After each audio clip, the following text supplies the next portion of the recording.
Age, your man-child, Logan Alexander. I wanted to do a special episode in contrast to a lot of my other stuff. I know most of what I do is silly and absurd and is in jest, and I wanted to show that I care about uh, the things around me, about serious issues, about people, about feelings, about issues that affect now. I was recently reminded due to current events about with regards to immigration, race relations, of a criminal justice course I took, and my professor of that course, we'll call him George Anderson. I don't want to give away his name for sake of privacy, and I I wanted to highlight how he cared about people in general, not just the people that were good and trying to protect the supposedly innocent, but he cared about the guilty and the condemned as well. And that's really poignant to me because we don't often look at the people we are prejudiced against, that we disagree with. We stigmatize them and we don't seek to know them, to understand them. And this very special man, George, he did that. He he really made it a point to care about those that society had forgotten, that we had deemed guilty. This particular man was named John. Again, I'm not revealing the true name for the sake of privacy. He's a black man, and this was before the advent of DNA, or rather the consistent use of DNA in criminal justice.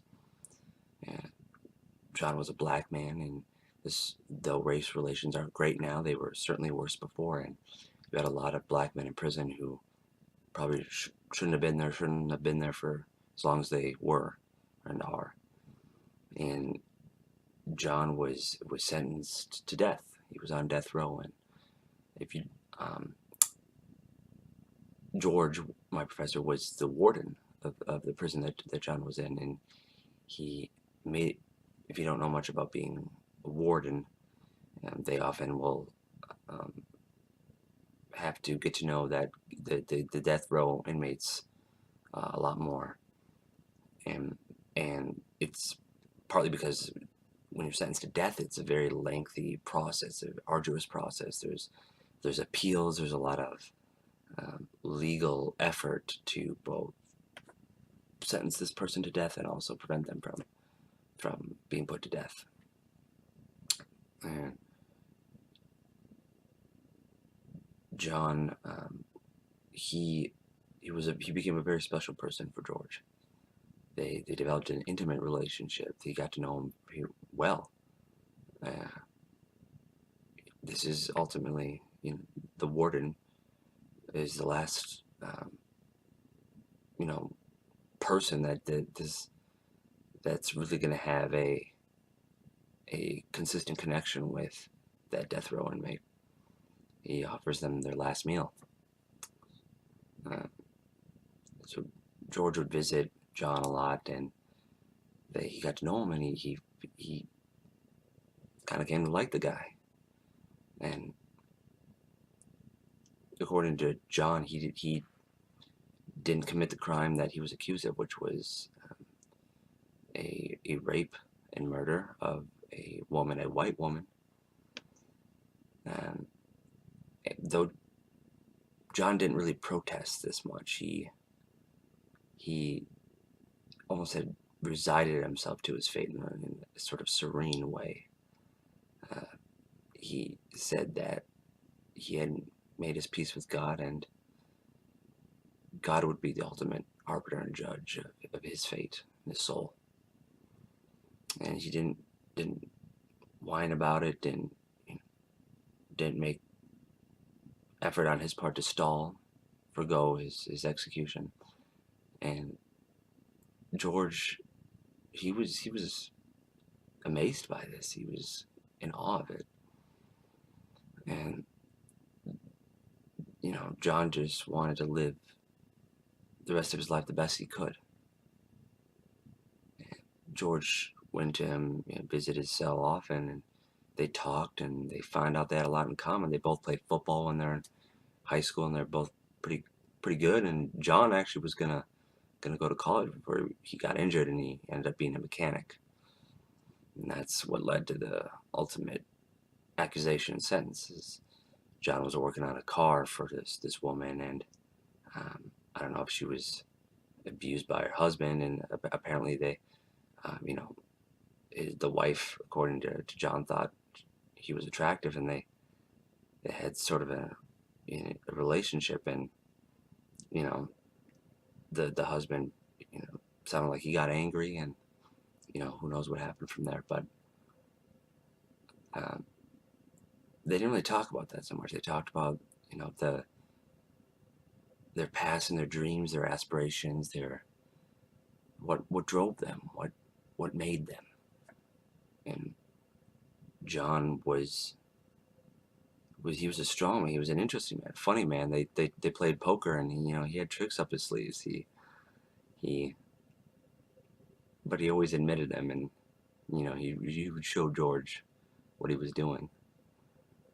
Um, he he helped George realize things about himself, and they both turns out they both had kids.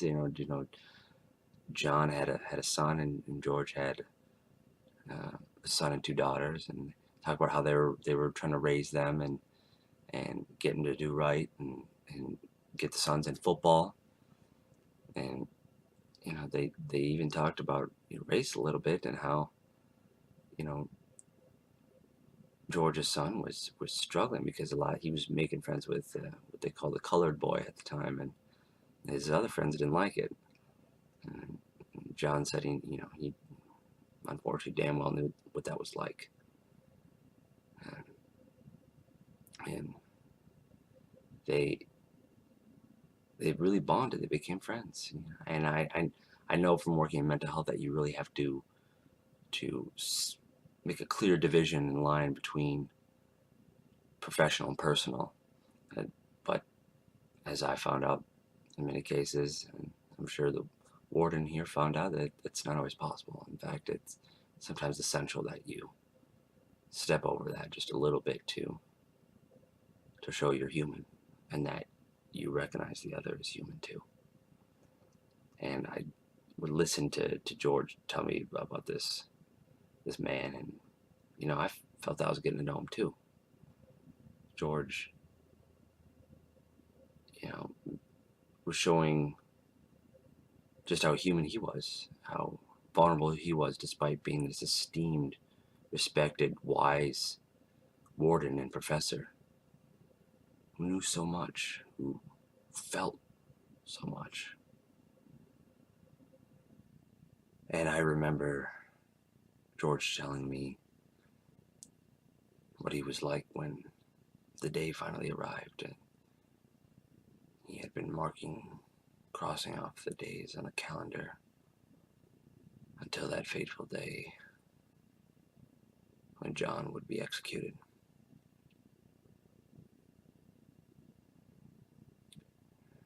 The night before, he said he couldn't sleep, felt sick, nauseous, something weighing him down, pulling down his esophagus. He watched the clock, and the second hand,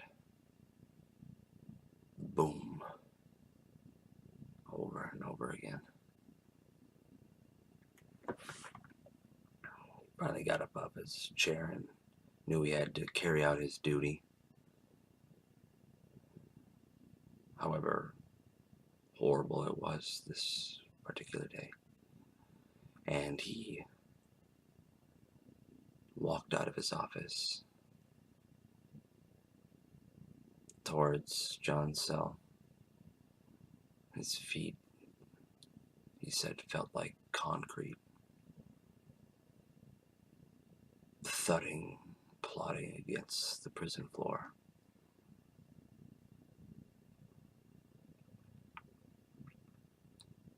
He felt like he was being dragged to that execution chamber too. Finally made it to John's cell and slowly turned the key, opened, and at first he couldn't look at John.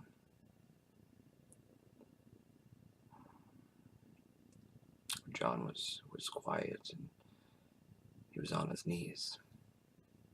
Somehow he knew.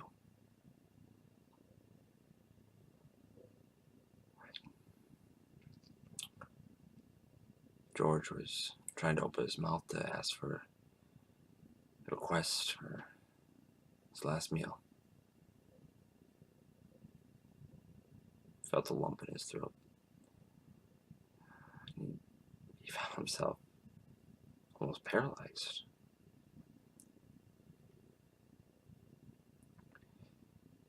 His palms were sweaty, his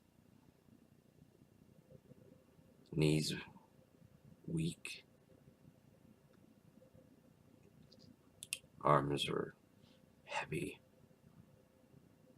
He felt sick again.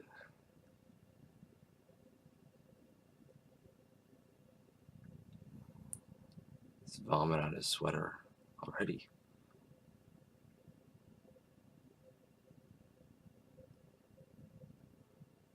He looked up at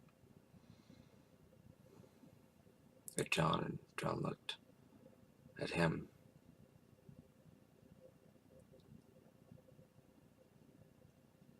He asked him, and John said with such a graceful smile,